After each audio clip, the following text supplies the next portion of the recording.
Yes. और ma'am MSME 8% contribute करता है जीडीपी में, फिर लोन फाइनेंसिंग सपोर्ट रहता है, फंड रेज कर सकते हैं ये सब मैम। और इसका जो न्यू फीचर्स है, जो 2006 में इन्वेस्टमेंट हुआ था वो माइक्रो, स्मॉल और मीडियम हुआ था। माइक्रो में मैम 2 था सेक्टर, एक मैन्युफैक्चरिंग और प्लांट जिसमें 25 लाख था, और सर्विस में 10 लाख था। और 2018 में चेंजेस हुआ था, 5 करोड़ था। और स्मॉल में हुआ है प्लांट एंड मशीनरी में 25 लाख टू 5 करोड़, और सर्विस में मैम 10 लाख टू 2 करोड़। और 2018 5 करोड़ टू 75 करोड़। और मीडियम में मशीनरी एंड प्लांट में हुआ 5 crore to 10 crore, and service में हुआ 2 करोड़ टू 5 करोड़। और 2018 में 75 करोड़ टू 250 करोड़। और इसका जो न्यू फीचर 2018 में आया है वो कोलेटरल फ्री लोन है, वेलफेयर वर्क है, फिर क्रेडिट फैसिलिटी है, स्किल एंड प्रोवाइड ट्रेनिंग है, डेवलपमेंट टेक्नोलॉजी मॉडिफिकेशन ये सब है, फिर सर्टिफिकेट भी प्रोवाइड होता है। And what are the various training program which is organized under MSME? Industrial motivation campaign, entrepreneurship awareness program, SDP, entrepreneurship cum skill development program, और management development program ma'am. Very good. And what about the other students? बाकी बच्चे? बेटा मैं एक बात बताती हूँ आप लोगों को। So let's start with the another topic जो हम लोग लास्ट क्लास में कर रहे थे, क्रेडिट गारंटी स्कीम कर रहे थे हम लोग, ठीक है? तो वहां से हम लोग शुरू करते हैं फिर से, ठीक है? We were discussing about the credit guarantee scheme, right? We were studying about that. So what was that? Credit guarantee scheme जो है, that is headed by Credit Guarantee Fund Trust for Micro and Small Enterprises. Credit guarantee fund trust for micro and small enterprises, ठीक है? Eligibility इसकी क्या थी? जो ये scheme था ये एप्लीकेबल था एग्जिस्टिंग एंड न्यू एमएसएमईज के लिए। दिस प्लान और this scheme is applicable to new and existing MSMEs, ठीक है? जो इंगेज है कौन सी एक्टिविटीज में? Those who are engage in manufacturing और service activities, manufacturing and service activities. See, there are two kind of sectors, right? One is the product and second one is service. Product क्या होता है? जो tangible goods वगैरह बनाते हैं, जैसे soap हो गया, clothes हो गए, ठीक है? फिर आपके refrigerators, all these things are tangible. And what is the meaning of intangible? That is refers to the services, जिसको हम देख नहीं सकते. Example के लिए बैंक सर्विस हो गया, मेडिसिन या मेडिकल सर्विसेज हो गया, टीचिंग या एजुकेशनल सर्विसेज हो गया. These comes under the service. तो यहाँ पर हम दोनों की बात कर रहे हैं. We are talking about the both sector, दोनों है यहाँ पर. ये जो स्कीम है ये एप्लीकेबल है एग्जिस्टिंग एमएसएमई के लिए, जो ऑलरेडी एमएसएमई चल रही है उनके लिए, और साथ साथ में ये इन और जो नए एमएसएमईज है उनके लिए. और कौन से एक्टिविटीज इंक्लूडेड होंगे? दोनों एक्टिविटीज, मैन्युफैक्चरिंग और services activity, both activities are included in this particular program, ठीक है? एक्सक्लूडिंग रिटेल ट्रेड, कुछ चीजों को यहाँ पे एक्सक्लूड कर दिया गया है, यानी कि साइड कर दिया गया है. इन सारे चीजों को ये स्कीम कवर नहीं करती है. तो वो कुछ स्कीम्स हैं, कौन कौन से एरियाज को ये स्कीम जो है क्रेडिट गारंटी स्कीम कवर नहीं करती है? तो वो है आपका रिटेल ट्रेडिंग, जो ट्रेड हो रहा है, यानी कि सामान इधर से उधर बेचा जा रहा है, ट्रेडिंग को ये इंक्लूड नहीं करेगी. ट्रेडिंग को ये इंक्लूड नहीं करेगी. एजुकेशनल इंस्टीट्यूशंस को ये इंक्लूड नहीं करेगी. लाइक एग्जांपल के लिए कॉलेजेस, यूनिवर्सिटीज को ये इंक्लूड नहीं करेगी. कौन? ये एजुकेशनल इंस्टीट्यूशंस में आपके कुछ ट्यूशन सेंटर्स वगैरह भी आ जाते हैं, जैसे कुछ रिनाउंड ट्यूशन सेंटर्स जो रजिस्टर्ड ट्यूशन सेंटर्स वगैरह हैं जो आसपास घर के चल रहे हैं. I am not talking about that, but जो रजिस्टर्ड होते हैं, जैसे आकाश हो गया, गोल हो गया, all these are the registered one. तो ये सारी भी इंक्लूडेड हो जाएंगे इसमें, ठीक है? तो यहाँ पर एक्सक्लूड कौन कौन से एरिया को ये कवर नहीं करता है? तो वो है retail trade. Second one is educational institutions. Third one is agriculture. Agriculture को भी इंक्लूड नहीं करता है, नहीं की बात कर रही हूँ मैं. SHG, self help group, self help group को भी, और कुछ ट्रेनिंग इंस्टीट्यूशंस को ये इंक्लूड नहीं करता, यानी क्रेडिट गारंटी स्कीम के अंडर में ये सारे एरियाज जो हैं वो नहीं आएंगे। क्लियर हो गया सबको?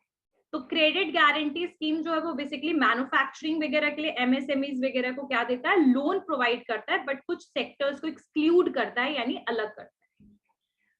अगर सिर्फ एक ओवरव्यू देखा जाए कि इसको क्यों लाया गया, what is the reason behind its introduction, तो सबसे इसका इंपॉर्टेंट अगर हम बात करें तो क्रेडिट गारंटी स्कीम जो था वो लॉन्च किया गया था गवर्नमेंट के द्वारा, गवर्नमेंट ऑफ इंडिया के द्वारा, to strengthen the credit delivery system, यानी क्रेडिट यानी जो लोन देने का सिस्टम है उसको हम थोड़ा मजबूत बना सके, और एमएसएमईज बेसिकली जो हमारे इंडिया में है उनको हम क्रेडिट जो है वो बहुत पर्टिकुलर, बहुत इजीली उनको प्रोवाइड कर पाए। ठीक है, और ये एक फैसिलिटेट करना एक प्रॉपरली एमएसएमई सेक्टर को एक क्रेडिट फ्लो वगैरह, और ये जो लेंडिंग इंस्टीट्यूशंस इसके अंडर में आते हैं, यानी क्रेडिट गारंटी स्कीम के अंडर में कुछ बैंक्स हैं जो बेसिकली लेंडिंग का काम करते हैं, यानी पैसा जो है वो लोन पे देने का काम करते हैं। तो उसमें आपके पब्लिक बैंक्स भी हो जाएंगे, प्राइवेट बैंक्स भी हो जाएंगे एंड फॉरेन बैंक्स भी हो जाएंगे। ठीक है, लास्ट क्लास में मैंने करवाया था जो मैं लेकिन थोड़ा मुझे लगा था थोड़ा जल्दबाजी में हो गया है, इसीलिए दोबारा से करवा रही हूँ। ठीक है, और इसमें वो भी बैंक्स आ जाएंगे, public banks, private banks, foreign banks और आरआरबी या रीजनल रूरल बैंक्स। ठीक है, regional rural banks, foreign banks, private banks and public banks, ये सारे बैंक्स जो हैं, बहुत सारे बैंक्स जैसे आईडीबीआई है आपका, आईसीआईसीआई है। पहले आईडीबीआई पूरा का पूरा गवर्नमेंट था, अब सेमी गवर्नमेंट हो गया है। ठीक है, तो पहले ये सारी बैंक्स हैं। फिर आपके फॉरेन इंडियन बैंक्स में कुछ जो प्राइवेट है, आईसीआईसीआई हो गया, एचडीएफसी हो गया, एक्सिस बैंक्स हो गया, ये ऑल टाइप्स ऑफ बैंक जितने भी फॉरेन पब्लिक और प्राइवेट बैंक्स, और आरआरबी रीजनल रूरल बैंक जो है, जो गाँव वाले एरियाज में होता है, वो सारे बैंक्स भी लेंडिंग का काम करते हैं सीजीएस के अंडर में, क्रेडिट गारंटी स्कीम के अंडर में। क्लियर है? और एसबीआई भी आता है, एसबीआई भी। एमएसएमई जो स्कीम है वो उसके अंडर में आपको 2 करोड़ रुपए तक का लोन मिल सकता है, मतलब पर इंडिविजुअल और पर यूनिट के हिसाब से अगर हम बात करें तो मतलब हर इंडिविजुअल को लगभग 2 करोड़ रुपए तक मिल सकता है एज अ लोन। 200 लाख का मतलब यही होता है 2 करोड़, है ना, तो 2 करोड़ लिख लेना सीधे, 2 करोड़ रुपए तक, मतलब 2 करोड़ तक का मिल सकता है यहाँ पर लोन आपको। और इसका जो टाइम पीरियड होगा, क्रेडिट गारंटी का, जो जब ये date of payment of guarantee fee and will run through the agreed tenure, मतलब एक अग्रीड टेन्योर बनाया जाएगा कि आपको इतने पर्टिकुलर टर्म में जो है वो आपको पैसे वापस करने पड़ेंगे, और ये लगभग 5 साल है। टेन्योर जो है दैट इज फॉर 5 इयर्स। और कुछ केस में कई बार कुछ सिचुएशन है जहां पर ये एक्सटेंड भी कर सकता है, यानी 5 साल से ऊपर भी, in some particular condition that will be extended above 5 years. ठीक है, तो 5 साल से ऊपर इसको एक्सटेंड किया जा सकता है। क्लियर हो गया सबको? क्लियर हो गया सबको? सीजीएस के credit guarantee scheme. Yes ma'am, yes ma'am. Credit linked capital subsidy for technology upgrades, credit linked, CREDIT, credit linked, LINKED, linked capital subsidy for technology upgrades,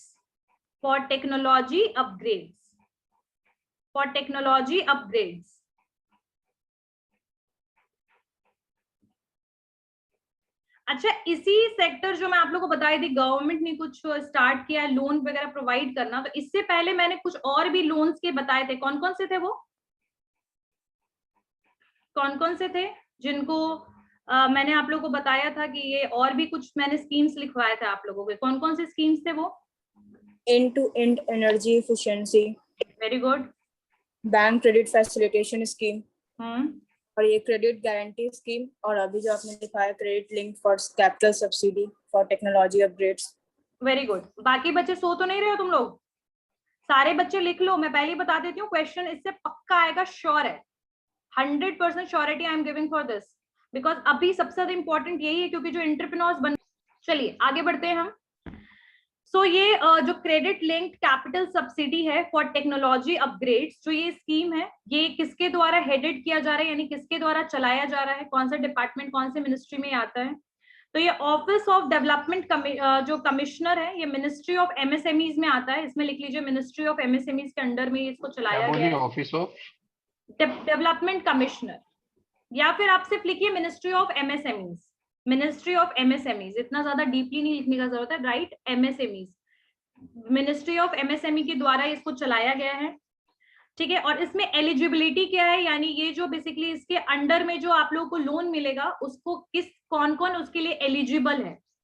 तो इसकी जो एलिजिबिलिटी है that is for existing small scale industry, ठीक है, SSI के लिए है, startups के लिए है, ठीक है। एलिजिबिलिटी किसको क्रेडिट फैसिलिटी मिलेगा, existing SSI small scale industry जो है, ठीक है।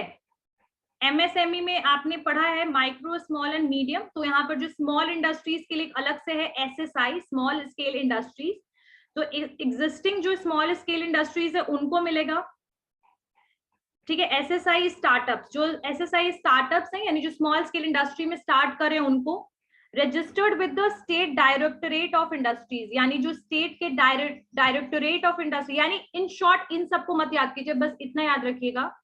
एग्जिस्टिंग एसएसआई और जो कुछ स्टार्टअप्स जो है एसएसआई के अंडर में स्टार्ट होंगे, या फिर एसएसआई जो है स्मॉल स्केल इंडस्ट्रीज में अगर कोई स्टार्टअप शुरू होता है तो उनके लिए ये रजिस्टर्ड होने चाहिए, वो उनको ये फैसिलिटी मिलेगा, ठीक है।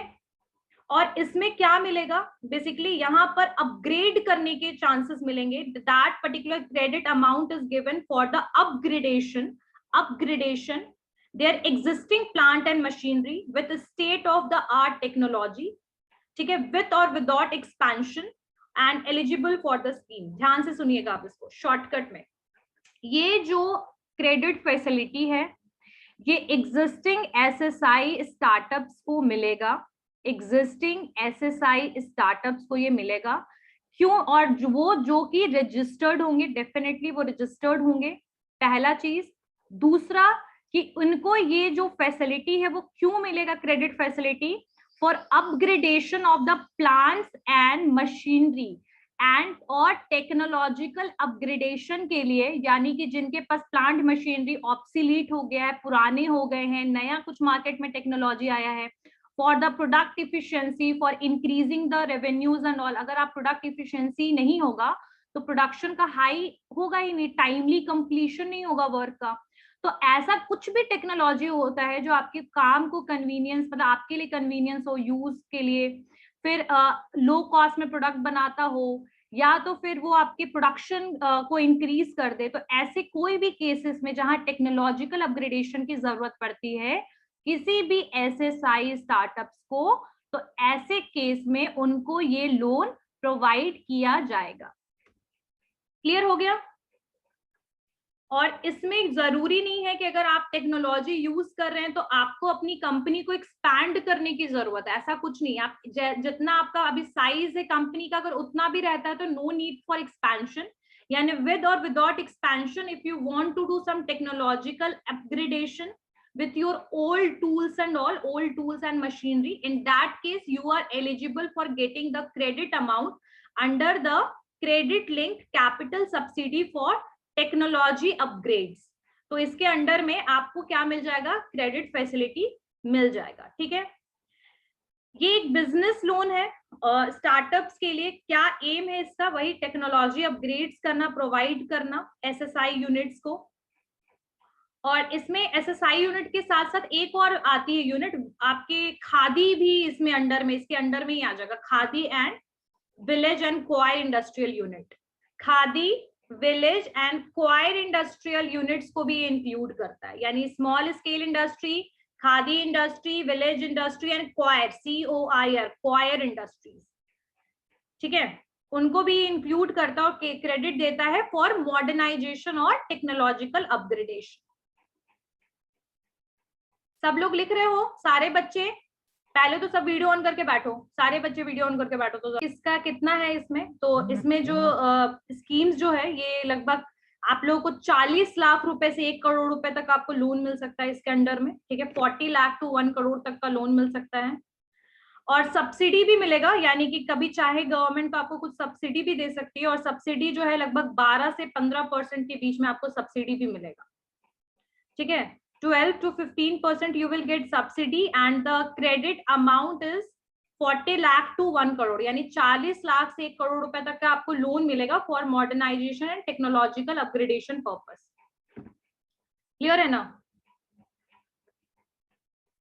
समझ में आ गया सबको कि बेसिकली ये जो आपका नाम से पता लग रहा है, credit link capital subsidy for technology upgrades. ठीक है, कम से कम 5 गवर्नमेंट की इनिशिएटिव याद रखना लोन्स के लिए कौन कौन से है। और अभी हम लोग को सिडबी भी करना है और सिडबी के अंडर में भी कुछ लोन्स फैसिलिटीज है, वो भी करेंगे। ठीक है, क्या हो गया अनुग्रह?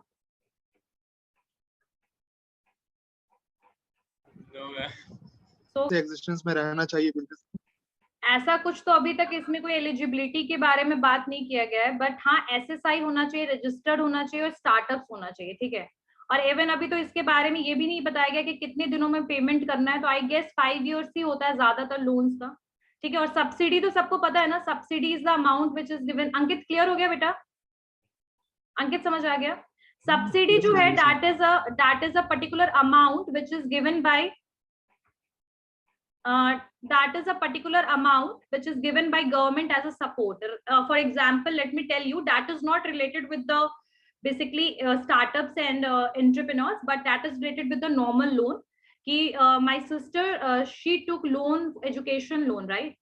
And for 4 lakh rupees she got 4 lakh rupees, and like after that means when she was paying that amount, वो pay कर रही थी जब amount, she got 50,000 rupees as a subsidy.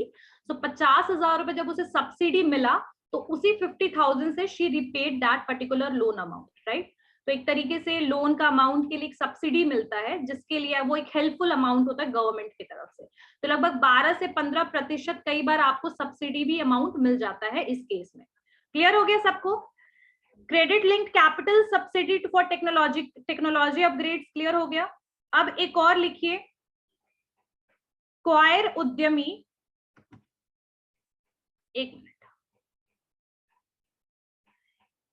yeah, no, not everyone exactly, it's totally depend upon the plan of the government, right? Like if sometime if you will get the loan, right, but if there is no any kind of subsidy, the government is not going to provide you, then definitely you have to pay the whole amount.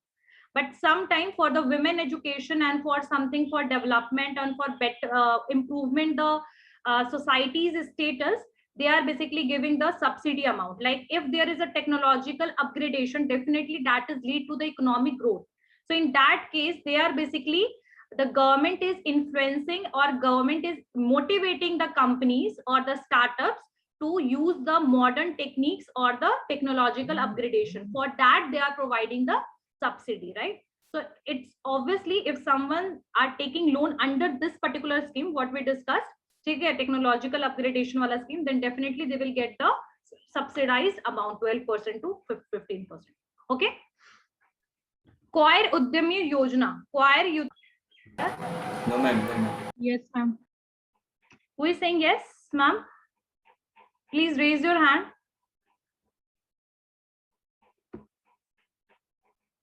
Exactly, that is a coconut cover. Yes, Sonam. अब बोल ही दिया तो फिर चलिए बोलिए Sonam Yes, बेटा। ma'am. Yes, ma'am. That's upper part of the coconut. Exactly, and there are multiple use of that. जैसे रोप वगैरह बनाने के लिए यूटिलाइजेशन होता है, ठीक है, मैट्स वगैरह बनाने के लिए, वो जो उसके रफ बेसिकली जो एरिया होता है कोकोनट कवर का, दैट इज क्वायर, राइट? तो यहाँ पर क्वायर उद्यमी योजना जो है, ठीक है, ये बेसिकली इसमें लिखना है आप कि क्वायर बोर्ड के द्वारा इसको, क्वायर बोर्ड एक स्पेशली स्टैब्लिश किया गया है, तो उसके अंडर में आता है, अंडर द क्वायर बोर्ड। और इसमें इंडस्ट्री कौन सी इंडस्ट्री में आएगा? ये एग्रीकल्चरल इंडस्ट्रीज में आएगा, ठीक है, एग्रीकल्चरल इंडस्ट्री। अब ये क्वायर उद्यमी योजना जो है basically it is a kind of initiative कि गवर्नमेंट जो है ये एमएसएमईज के अंडर में आता है, और यहाँ पर गवर्नमेंट जो है वो कुछ फैसिलिटीज प्रोवाइड करती हैं फॉर क्वायर प्रोसेसिंग, तो उसके बारे में हम इसमें पढ़ेंगे। तो ये क्वायर उद्यमी योजना जो है वो आप लोगों के बुक में भी गिवन है, एक बार आप देखिएगा जब सेकेंड पेज को ओपन करके, तो you will get that word, but only word is written in that particular book, nothing else is written. So Choir Udyami Yojana is headed by Choir Board and industry is agriculture. Eligibility क्या है, what is the eligibility of this? all coir processing MSMEs, or sorry, all coir processing MSMEs startups registered with the coir board, all coir processing MSMEs startups, ठीक है, eligibility क्या है इसके लिए? all coir processing MSME startups registered with the coir board under the coir industry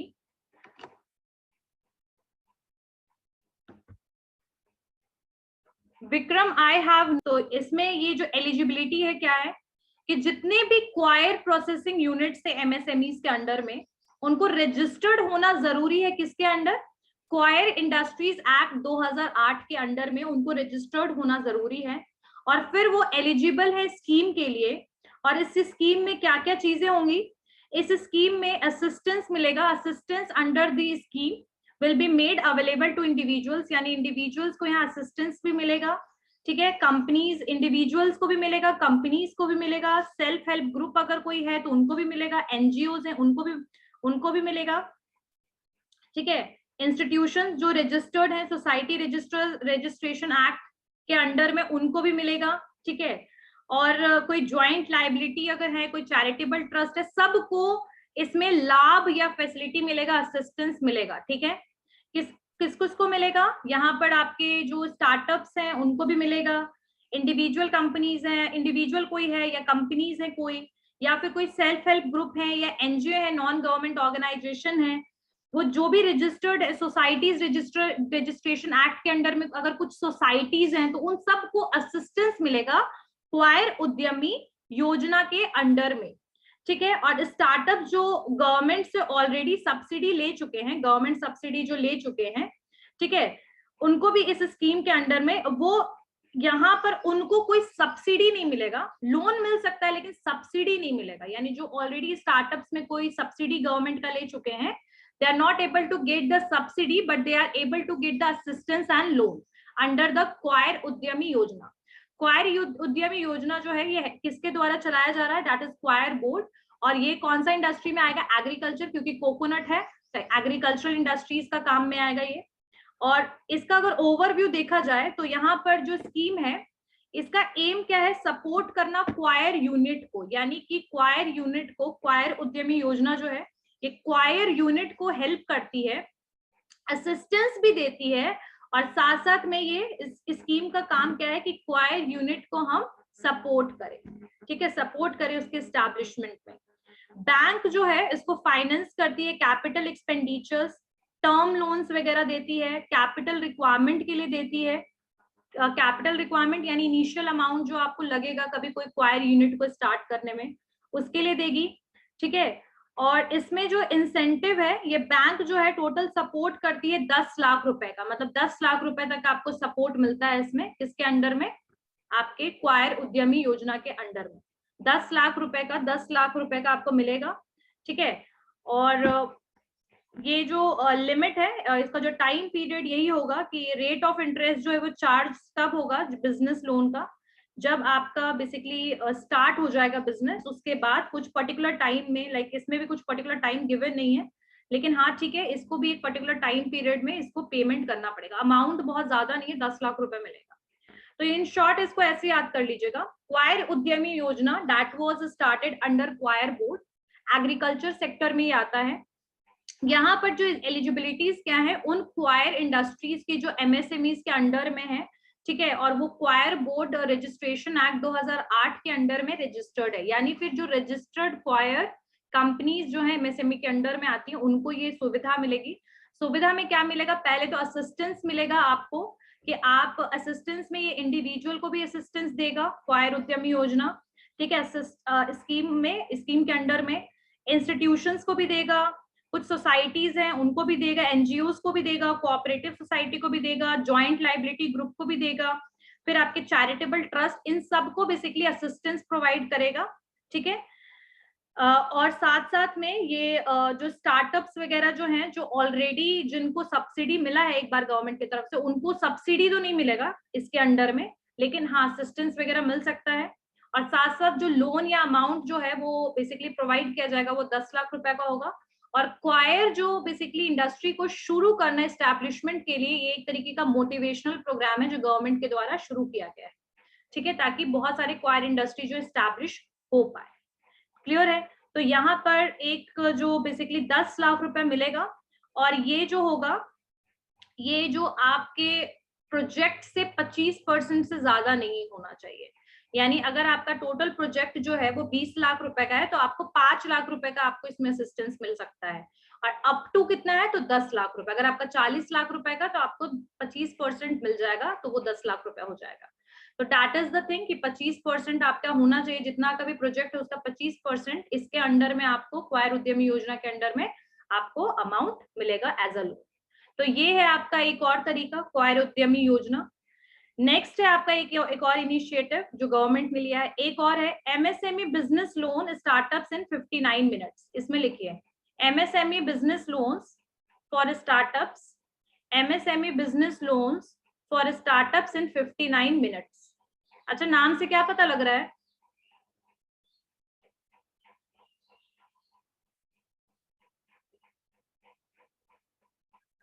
नाम से क्या पता लग रहा है? 1 घंटे में लोन मिल जाएगा।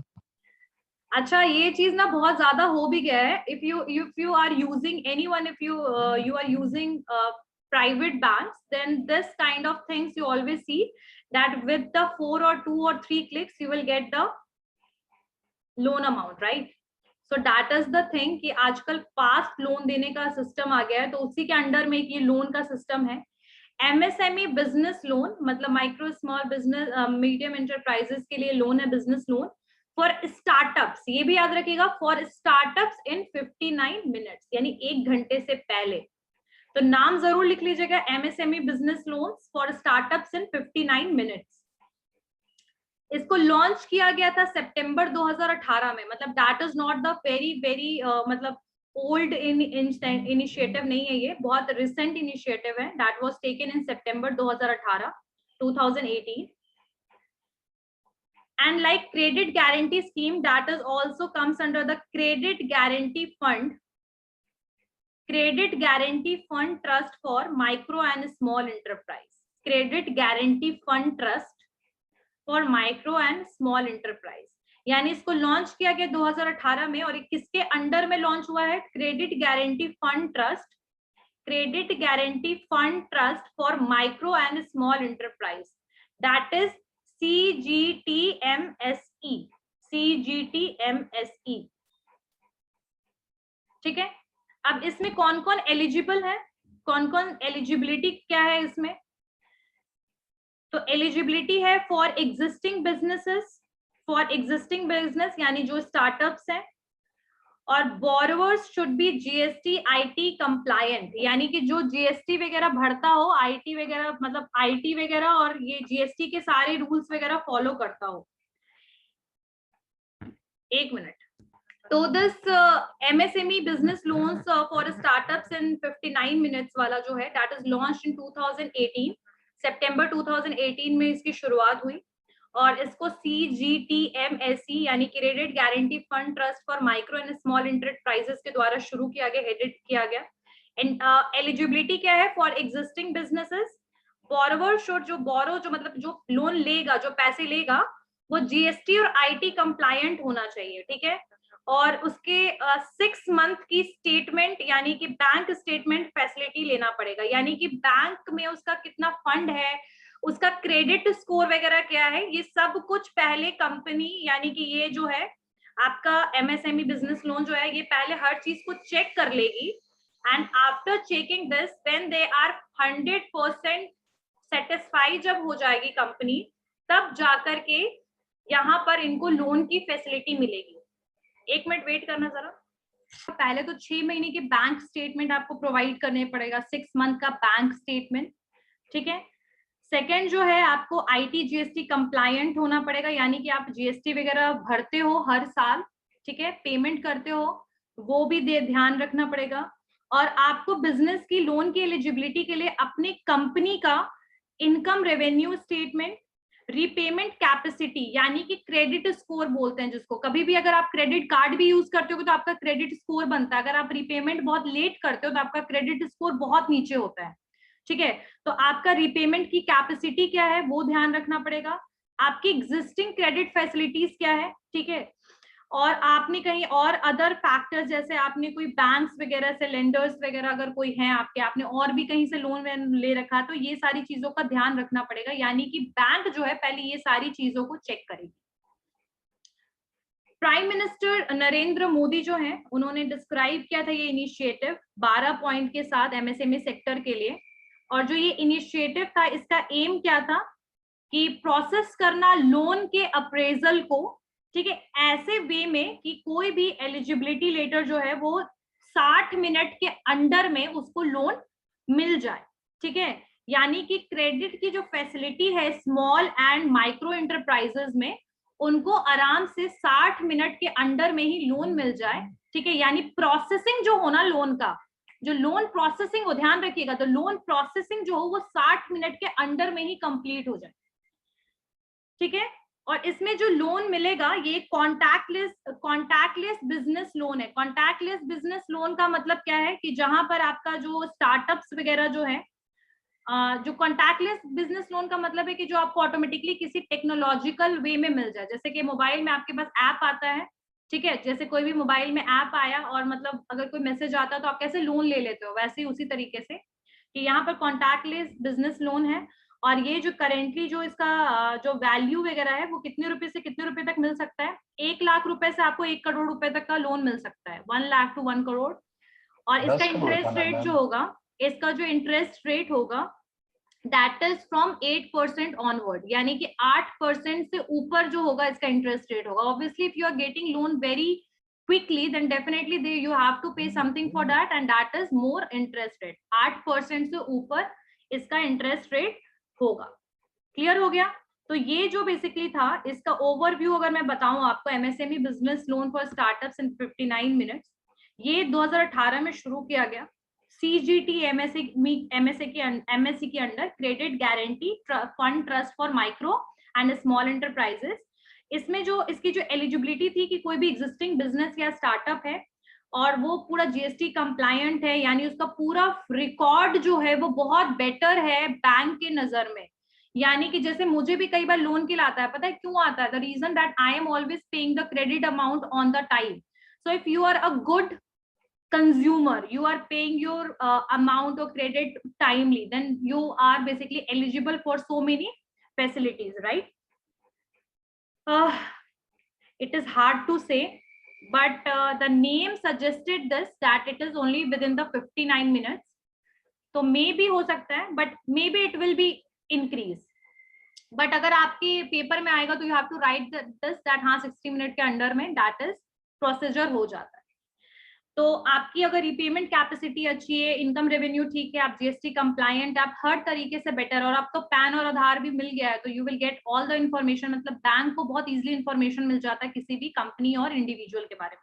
तो उस केस में 59 मिनट्स के अंडर में उसको लोन प्रोसेस किया जाएगा। अमाउंट कितना है? 1 करोड़ से 1 लाख से 1 करोड़ के बीच में कॉन्टैक्टलेस। 10 करोड़ है मैक्सिमम। क्या? 1 लाख से 10 करोड़ है मैम। 1 करोड़। तो इसमें जो आपका इनिशिएटिव जो है, ये इसका जो आपका लोन है वो 1 लाख से लगभग अप टू 1 करोड़ है, 1 करोड़ तक। और इसका जो इंटरेस्ट रेट है, द रेट ऑफ इंटरेस्ट जो है वो स्टार्ट होगा फ्रॉम 8% ऑनवर्ड, यानी 8% से इसका इंटरेस्ट रेट शुरू होता है, यानी 8% से कम नहीं होगा। क्लियर हो गया इसका? अब नेक्स्ट लिखिए, इसका टाइम पीरियड गिवन नहीं है, बट इसका टाइम पीरियड, जिसका भी टाइम पीरियड गिवन नहीं है वो आप लोग भी एक बार चेक कर लीजिएगा, ठीक है। नेक्स्ट लिखिए प्रधानमंत्री मुद्रा योजना, प्रधानमंत्री मुद्रा योजना, प्रधानमंत्री मुद्रा योजना, PMMY, प्रधानमंत्री मुद्रा योजना, प्रधानमंत्री मुद्रा योजना।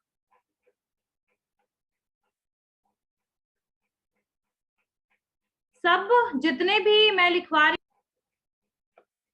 प्रधानमंत्री मुद्रा योजना जो है इसको लॉन्च किया गया था 2015 में। It was launched in 2015। It was launched in 2015. 2015 में इसको बेसिकली क्या किया गया, स्टार्ट किया गया. ठीक है, और इसको हेडेड, ये किसके द्वारा चलाया गया, यानी हेडेड बाय, ये किसके अंडर में चला, तो माइक्रो यूनिट्स, लिखिए micro units development and refinance agency limited. Micro units development and refinance agency limited. Micro units, मुद्रा ही नाम ही है इसका, मुद्रा ही है शॉर्टकट में. ठीक है, micro units development and refinance agency limited, इसके द्वारा चलाया गया प्रधानमंत्री मुद्रा योजना. Micro units development and refinance agency limited, मुद्रा. इसकी एलिजिबिलिटी क्या है, ध्यान से सुनिएगा कि who is eligible under this. तो ये बेसिकली कुछ यूनिट्स जो इसके अंडर में आएंगे, जैसे स्मॉल मैन्युफैक्चरिंग यूनिट्स हो गए, सर्विस सेक्टर यूनिट्स हो गए, शॉपकीपर्स हो गए जो सामान वामान बेचते हैं, शॉपकीपर्स हो गए, फ्रूट और वेजिटेबल वेंडर्स हो गए, ये सारे एलिजिबल हैं इसके लोन के लिए. लिखिए, इसमें लिखिए आप लोग, non corporate small business. Non corporate यानी कि कोई कंपनी की बात यहाँ नहीं करी जा रही है, वो सारी चीजें जो बेसिकली नॉन रजिस्टर्ड होते हैं ज्यादातर, उनकी बात की जा रही है. उनको ये योजना दी, मतलब उनको ये योजना के अंडर में लाभ मिल रहा.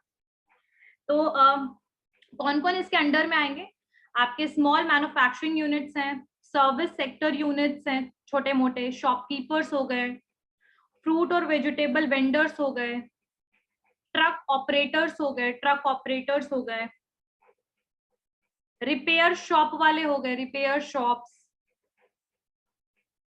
मशीन ऑपरेटर्स हो गए, स्मॉल इंडस्ट्रीज हो गए.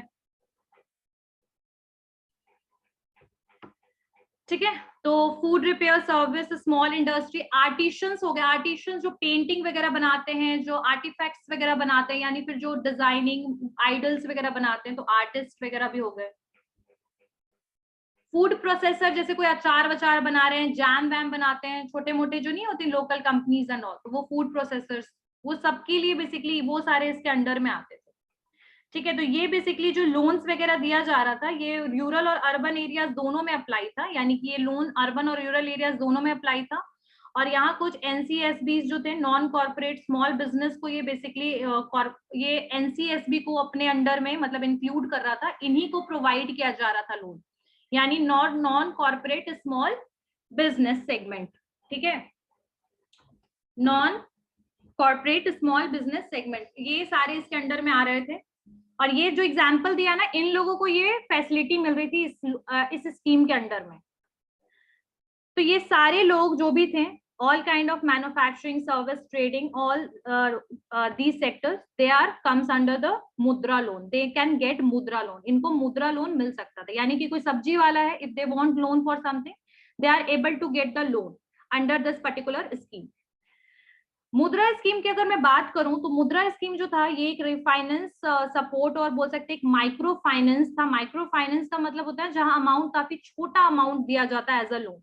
ठीक है, और ये जो था, ये इसका जो अमाउंट था, ये अप टू 10 लाख रुपए था, यानी कि 10 लाख रुपए से एक्सीड नहीं करेगा, सिर्फ 10 लाख रुपए तक का लोन प्रोवाइड किया जा रहा था इस पर्टिकुलर मुद्रा लोन स्कीम के अंडर में. यानी प्रधानमंत्री मुद्रा योजना के अंडर में 10 लाख रुपए तक का लोन प्रोवाइड किया जा रहा था नॉन कॉर्पोरेट स्मॉल यूनिट्स को. नॉन कॉर्पोरेट स्मॉल यूनिट्स के अंडर में ये जितने भी नाम बताए, ये सारे आते हैं. ठीक है, अगर रिसेंट की रिपोर्ट्स वगैरह अगर हम ध्यान से देखें, तो लगभग 2017 से 18 की अगर बात करें, तो लगभग ओवरऑल बिजनेस लोन जो था, लगभग 2.54 लाख करोड़ का मुद्रा लोन के अंडर में मतलब जो था वो क्लासिफाई किया गया था. लगभग 2.54 करोड़ रुपए मिलने वाले थे, और इसको 41% और भी बढ़ा दिया गया था फाइनेंशियल ईयर में, मतलब कि और भी इंक्रीज हो गया था. और 2018-19 के हिसाब से 3 लाख करोड़ का ये टोटल प्रोजेक्ट है. ये जो टोटल प्रोजेक्ट है, that is for 3 lakh crore. 3 lakh crore का ये टोटल प्रोजेक्ट है अकॉर्डिंग टू 2018 to 19 डेटा. 18 से 19 का अगर डेटा लें, तो उसमें लगभग इसका जो पैकेज है, पूरा ओवरऑल प्रोजेक्ट जो है, देखो कोई भी गवर्नमेंट प्रोजेक्ट बनाता है ना, निकालता है, तो एक पर्टिकुलर एक अमाउंट तय कर देता है कि इतना रुपया तक हम दे सकते हैं. ठीक है, तो ये बेसिकली प्रोजेक्ट जो था वो 3 लाख करोड़ का था, और अभी भी ये मतलब इंक्रीज ही हो रहा है डे बाय डे। और इसमें कुछ और भी लोन्स वगैरह भी हैं, जैसे इसके अंडर में भी कुछ और मुद्रा लोन जो है वो कुछ इंसेंटिव्स वगैरह भी देते हैं, जैसे कुछ लोन है, शिशु लोन है, Shishu loan that is up to 50,000, Kishore loan है that is between 50,000 to 5 lakh, यानी इन लोगों ने लोन का अमाउंट और टर्म नाम बदल दिया है। शिशु लोन, शिशु मतलब बेबी जिसको कहते हैं, शिशु SHISHU, शिशु लोन है। इसी के अंडर में ही मान लो 10 लाख रुपए तक का लोन मिलेगा, और टोटल जो प्रोजेक्ट है वो 3 लाख करोड़ का है। और इसमें जो लोन का अमाउंट है उसको अलग अलग नाम से हम लोगों ने, मतलब गवर्नमेंट ने क्या किया है, उसको क्लासिफाई कर दिया। शिशु लोन जो है 50,000 रुपए तक मिलेगा, 50,000 तक। किशोर लोन जो है, किशोर यानी टीनेजर जिसको हम कहते हैं, वो लोन मिलेगा 50,000 रुपए से लेकर के 5 लाख रुपए तक। तरुण लोन है, तरुण लोन जो है वो 5 लाख रुपए से 10 लाख रुपए तक है। मतलब कि इसमें जो 3 तरीके से लोन मिलेगा, शिशु लोन 50,000 रुपए तक, किशोर लोन 50,000 ऊपर से 10 लाख रुपए तक, और बाकी जो है 5 लाख तक, सॉरी, और 5 लाख से 10 लाख के बीच में मिलेगा तरुण लोन।